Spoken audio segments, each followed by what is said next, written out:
Hi, it's Brent Abel here, webtennis.net. And you know, one of the tricky things about working with our stroke technique is we have to do it too often with the ball being fed to us. Either the ball's being fed to us, we've got, you know, someone over there rallying with us, or we've got someone feeding a ball out of a basket, or someone's even underhanding feed the ball to us. And the biggest problem is the timing of when that ball is going to come in. And so when we're working on our stroke mechanics, we're working on technique, whatever it is, really we can kind of get lost in what we're working on because we're so concerned with when this ball is going to arrive, what the timing of the ball is. So one of the things Tom Stowe worked with all of us on was a stationary ball. So we would work on technique. Rather than this with an incoming ball, we would work technique with a stationary ball, and I want to show you right now the PracticeHit, which is really a great product to be able to help you practice your specific stroke mechanics. All right, so this is the PracticeHit, and what it is, it's a stationary ball stroke development aid. And you know what I like to use it for are a number of different stroke mechanics that are sort of, you know, common denominators, especially on the forehand and backhand ground strokes from the baseline, but also on approach shots. And so what I'm going to work on is finding out, you know, what's the ideal distance that I want the tennis ball to be away from me at the point of contact. And once you know that, then the whole notion of what is footwork, you know, footwork is really about creating space so that the swing always gets to receive the ball at the ideal point of contact. So that's one thing that you can work on. The other thing you can work on is at contact, are you not looking up? Are you actually keeping your eyes down at contact? And you really want to develop this skill. We see Federer, we see you know, Nadal do this at contact. What are these guys doing? Well, they've really got, you know, the head down here at contact, and they're not pulling up too early. With this PracticeHit, you can practice this whether you're on the tennis court, whether you're in your living room at home, whether you're out in the backyard, you know, the side deck, inside the garage, wherever it is. You know, you don't have to carve out time on a tennis court to be able to use the PracticeHit. So, you know, these are the two basic things that I want you to think about. Is that number one, where's the ideal contact point? Once you find it, then you can start coming over using some footwork and going ahead. You can sidestep away from it. You can come back in, wait for it to come into the strike zone, and you know, you can put this right in the middle. Right in the middle of the court, where you know we get lots of balls that are played right back to us. And one of the big challenges we have is stepping out of the way and then being able to step back into that shot the way that you want to. Too often what I see on shots is we get in here and we get all tied up. So the PracticeHit will help you develop that skill of you step out of the way and then you come back into the hit. The thing you can use the PracticeHit stroke developer to practice is what I call defining the point of contact. So what I like to do here is in the forehand, for example, is when I turn, I like to sort of define where that point of contact is going to be on my forehand with my hands. So I'm going to turn and separate my hands a bit. I'm not going to hold on to it too long in here. I want to turn, keep my hands on, but eventually I want to get my hands apart to where I'm now defining my point of contact and then moving according to wherever the ball is going to be so that I'm ready to go ahead and swing. And as I'm moving, I now know that, you know, I know here's about the distance that the point of contact is going to be in. It's not going to be huge. It's not going to be way back here. It's not going to be way out in front. I know I've now defined this area with my hands, and I can move my hands accordingly with my feet to do what? To really create that ideal spacing that we talked about in tip number one. Okay, another great way to use the PracticeHit stroke developer is working on your swing shape. And what do we mean by swing shape? Well, you know, I've sort of thrown this question out there before to you. Are you a shaper, meaning do you shape out your swing, or are you a puller? Do you go racket back, wait, and then pull the racket back in? Well, I want you to learn to be a shaper because you get much better spin, you get much better racket speed, and in the end, you don't have to clench and be tight on that racket, on the handle of the racket, by having to pull back in to make contact.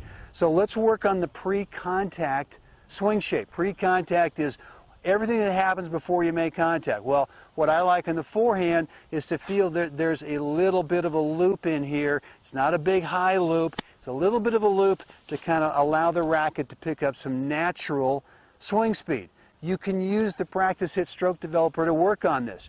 You can turn, you can define that point of contact area, and then work on this right in here and feeling what that pre-contact swing shape is like. Okay, another great way to use the PracticeHit stroke developer is with your ground stroke grips. If you're using a full Eastern forehand grip, you're probably not holding that grip in your ready position, meaning your neutral position, when you don't know whether your opponent's going to give you a forehand or a backhand. What I hold is a continental grip, only because most of the shots in the game are played with a continental grip. So that's my neutral grip back here in the baseline. If I get a ball where I want to go Eastern forehand, I want to practice that feeling of coming out of the continental over to an Eastern forehand. I can really feel that with the stationary ball, as opposed to someone feeding me a ball where I'm really concerned about the timing of the ball. And being able to really tangibly feel that grip change is much easier with this right here. So go ahead, get in your ready position, feel that continental or whatever is your neutral grip. And if it's Eastern forehand that you're going to drive on this forehand for a nice topspin drive, go ahead, feel the change, and then go all the way out through your forehand ground stroke swing. Another way you can practice with a PracticeHit stroke developer is what we call swing freedom. And swing freedom is making sure that as you pass through the ball that you don't feel yourself kind of tightening up and sort of muscling the ball. Lots of us are pretty good in this ready position. The hands are pretty relaxed. We do a nice job of turning. There's not much clenching going on. And then all of a sudden we get to contact and everything just kind of locks up. And so what we want to try to develop is swing freedom, where you're not concerned about the result of going through the ball. And one of the ways that you can use the PracticeHit stroke developer is the sense that as you look at the ball right here, is that you can feel your hands staying relaxed right before contact and right as you go right out through the ball. It's called swing freedom, and you can really feel the difference as opposed to if you kind of clench on that racket handle and start to tighten up. Another thing to practice with the PracticeHit stroke developer, especially for tennis players who have any kind of elbow injuries, shoulder injuries, wrist injuries, anything with your shoulder kind of on down, you really want to make sure that you're not clenching at contact.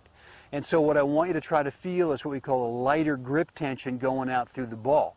And you can do that with the PracticeHit, that as you go through it, keep your head down and feel how there is no gripping, there's no squeezing on that handle right prior to contact or right as you go through the ball. And if you can do this, I think what you'll find, especially for players who've got injuries, the wrist to the elbow to the shoulder, is that this will really go a long way, not only if you're rehabbing right now one of those injuries, but once you get that injury fixed and you go back out in the court, you want to make sure that you go back out in the court and start playing with a much more relaxed grip tension, right as you go through the ball, that you don't clench on that racket handle.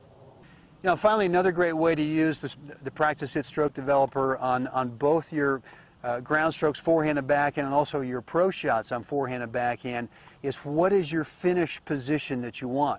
I think too often what happens is players, when they're really playing, is right at the point of contact, everything starts to stop, starts to slow down, and they start almost prematurely getting ready for the next potential shot, whatever that's going to be. You really need to have a specific and defined finish position on whatever is your standard forehand ground stroke topspin drive. I know where mine is. When I come, I get my spacing, and I got the pre-swing shape that I want, and I've got the nice relaxed grip. There is a specific finish position that I want to get to. Too often what we do is when we have a ball being fed to us is that right about a contact is we'll start to look to see our result. And what happens there is you really shorten up, you really abbreviate the finish position, and you don't want to do that. You really want to make sure that you maintain swing speed out through the ball all the way to wherever your finished position is. Okay, another tip for you with the PracticeHit stroke developer is you can work on that high forehand, that high backhand that's tough when you're back in the baseline. Simply just go ahead and put this up on a bench or a chair. You can do this at home. You can put it on a little stool at home. You can put it on a little chair. I'm out here in the tennis court. I can put it on the bench. And I can work on, you know, we talked before about, well, what's the right spacing you want when the ball's down here about waist high? Well, now when it's up here about shoulder high, I like to play the ball a little bit later. When it's down here about waist high, I'm a little further out in front. Well, I don't want to be way out in front on this high ball, so I'm going to play the ball more here to my side and kind of let the shoulder get involved a little bit more rather than if the ball's down here about waist high. So there's lots of different ways to use the stroke developer, the PracticeHit stroke developer, and this is a great way if you want to practice that higher ball where it's about shoulder high, you know, if not a little bit higher, and really work on the spacing, work on the contact point in relation to where it is with your body, and go ahead and get a nice kind of level swing on this so you feel like you're swinging out through the ball with the ball being played just a little bit later behind you. So another great way to use the PracticeHit stroke developer is on your approach shots. One way you can do this is you can have someone feed you a ball from the baseline where you go ahead and you play one ground stroke, and then you can come in and really get the feeling of that approach shot, whatever you're working on with it.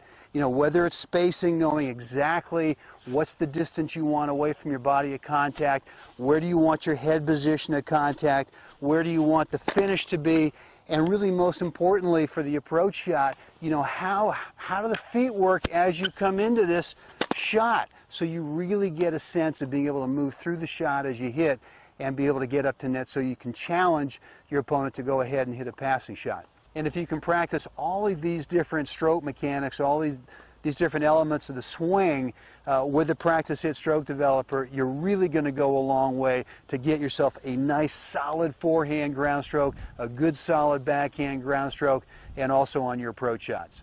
All right, any questions? Brent@webtennis.net. Have a great day out there. Hi, it's Brent Abel here, webtennis.net, and hey, hope you enjoyed that little demonstration there of the PracticeHit stroke developer. You know, if you're really serious about working on the different stroke mechanics, the different elements of your forehand and backhand ground strokes, even your approach shots, you really need to have a stationary ball to help you accomplish that. So go ahead and order yours and claim your free lesson bonus.